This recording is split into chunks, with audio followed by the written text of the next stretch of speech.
Kamati ya bunge ya utalii na wanyamapori inayoongozwa na mbunge wa Rongai Paul Chebor hii leo imezuru eneo la Mosiro, kaunti ya Narok, kutathmini hali halisi kuhusu tatizo la mgogoro kati ya binadamu na wanyamapori.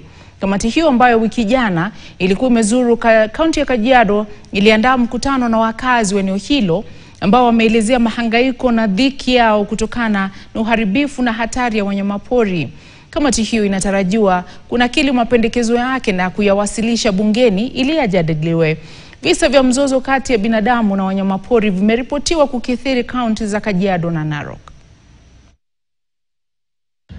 Kwa sababu serikali imetutuma ya kwamba enda hakikisha kwamba ile petition ya ukweli, lakini sisi kazi yetu ni kurecommend kwa serikali na kusukuma serikali walipe wale watu waliathirika. Ndio sababu tumekuja leo. Tukienda report yetu itaenda kwa bunge ambayo utakuwa na wabunge wote wa kitaifa na tutachatilia na hiyo maneno. Alafu sasa unajua parliament inapanga maneno, inafanya maneno ya budget. Kwa hivyo tukijua ni watu wangapi, hii mwezi wa 6 tunaenda hapa, unajua sasa ni kuna budget processing. Sasa pengine tuingize kwa budget ya kwamba kwa sehemu hii ya Narok South, Narok East kuna hii na hii na hii, ile tulienda ground kutionea wenyewe. Sasa tuko aware kuna watu wamepoteza maisha sababu ya kuuliwa na wanyama wa pori. Na kama committee tutaenda tuandike ripoti. Alafu wale wameathirika sasa tutawapatia compensation.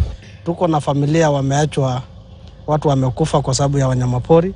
Tuko na watu wamekuwa viwete na hawajakuwa compensated.